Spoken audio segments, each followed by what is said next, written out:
Pas lagi di belokan pertama di pos 2, itu di jalur atas ada satu kayak laki-laki melambaikan tangan ke saya. Nah pas dilihat, saya sambil mikir, kok ada ya di lawu pendaki sendiri? Selamat malam, selamat siang, atau selamat pagi. Apa kabar kalian semua? Bertemu lagi bersama mahasiswa Siluman. Di video kali ini, kita akan menceritakan pengalaman mendaki Gunung Lawu via Ceto yang dialami oleh pendaki perempuan yang mengalami haid sewaktu di puncak Gunung Lawu. Sewaktu pendakian, dia mengalami kejadian mistis, yaitu dia diganggu oleh kuntilanak. Bahkan, dia merasakan kalau dia menggendong kuntilanak selama pendakian. Seperti apa kisah lengkapnya? Kita langsung saja. Tapi sebelum lanjut, jangan lupa like, share, dan subscribe-nya. Dan aktifkan notifikasinya. Pasang earphone-mu, siapkan tempat dan posisi yang nyaman.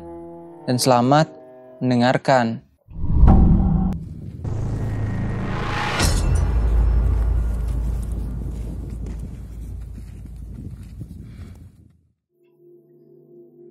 Dua minggu yang lalu, saya bersama 7 teman saya pergi ke Gunung Lawu via Ceto. Terdiri dari 5 laki-laki dan 3 perempuan, termasuk saya. Nah, salah satu dari 3 cewek itu pas masih di rumah udah haid. Nah, katanya kan orang haid gak boleh naik gunung. Tapi pas bilang sama leadernya, gak apa-apa, berangkat aja. Kita berangkat 10 pagi dari rumah. Sampai base camp jam 4 sore. Dan berangkat trek pas jam 5 sore. Pas perjalanan, rasanya malah saya yang kena teror. Teman saya yang haid malah gak ada efek apa-apa. Ini cerita real dari saya. Mungkin kalau pihak basecamp baca cerita ini, mungkin masih ingat. Awal mula dari Candi Ceto, saya udah ada yang nyiul dari samping kiri saya. Aku lihat gak ada apa-apa. Teman-teman juga gak ada yang denger. Di perjalanan sampai pos 2, gak ada efek apa-apa. Pas di pos 2, kita ketemu rombongan 3 orang. Di situ kita ikut istirahat bareng. Yang 3 nimbrung bikin kopi. Dan 5 cuma duduk di bawah pohon. Pas istirahat, rasanya biasa-biasa aja. Setelah suhu mulai terasa dingin, saya meminta untuk segera naik ke atas. Soalnya takut kemalaman. Pas trekking emang saya barisan paling depan, walaupun cewek. Karena agar yang laki bisa ngikutin langkahnya. Karena kan bawa cewek satu yang lagi haid. Saya walaupun barisan paling depan, gak bawa senter sendiri. Karena yang di belakang saya itu orangnya gede, jadi bisa nyenterin jalan saya. Pas lagi di belokan pertama di pos 2, itu di jalur atas ada satu kayak laki-laki melambaikan tangan ke saya. Nah pas dilihat, saya sambil mikir, kok ada ya di lawu pendaki sendiri? Padahal rombongan yang naik cuma 3 rombongan. 1 udah di atas dan 2 rombongan gabung jadi 1. Nah tiba-tiba saya sadar itu setan. Karena teman-teman saya gak ada yang lihat. Refleks, saya langsung lari ke bawah dan mau nangis. Takutnya mereka ngikut refleks takut. Jadi kalau ditanya, saya cuma bilang, lihat lintah. Saking kebayang sama sosoknya, saya gak mau jalan di depan. Sampai pos 3, keadaan aman-aman saja. Gunung Lawu pos 3, kan ada sumber airnya tuh. Di situ saya niatan untuk sholat maghrib sama isya. Ya, niatnya biar gak gelisah lagi lah.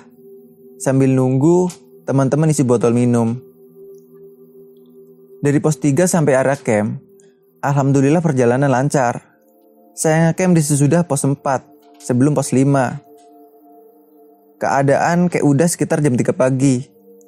Perjalanan rasanya lama, karena harus nunggu cewek yang satu. Pas lagi buat tenda, teman saya yang namanya Momon, dia lihat orang bawa pantongan di area sabana pertama yang saya tempatin buat ngecamp. Karena rasanya udah dingin, kita langsung masuk tenda dan langsung tidur. Karena niatan besok pagi untuk berangkat naik lagi. Pas tidur, AA Ulum sama Mamut Katanya dengar ada suara garuk-garuk tanah di bawah tenda yang ditidurin anak cewek. Sama suara langkah kaki pendaki. Padahal posisi kita adalah rombongan pendaki terakhir yang sampai. Kan di Lawu, tepat jam 5, jalur udah ditutup. Pas bangun sekitar jam 6, belum ada efek apa-apa. Saya cuci muka, cuci tangan. Dan pas lihat tangan, kayak ada jilatan anji-anji di kedua tangan saya. Kalau di Jawa Tengah, namanya anji-anji. Anji-anji, seperti setan atau dedemit. Nih fotonya, tangan saya. Saya pas lihat, udah ngerasa kayak ada yang aneh pada diri saya. Mulai dari di lambaian sosok pendaki, sampai udah dijilatin sama setan. Sekitar jam 8 pagi, kita siap-siap naik ke puncak. Di perjalanan, alhamdulillah sampai puncak lancar. Tapi pas sudah di puncak, rasanya keselepor. Pas sudah sampai di puncak, ternyata saya head pertama. Saya langsung minum obat di puncak. Karena emang kalau head pertama, perut saya suka nyeri. Pas mau maghrib, itu kita berangkat turun. Kalau orang Jawa, bilangnya sanding kala. Mitos orang Jawa, kan kalau sanding kala, emang gak boleh melakukan kegiatan. Nah di situ kita malah berangkat turun.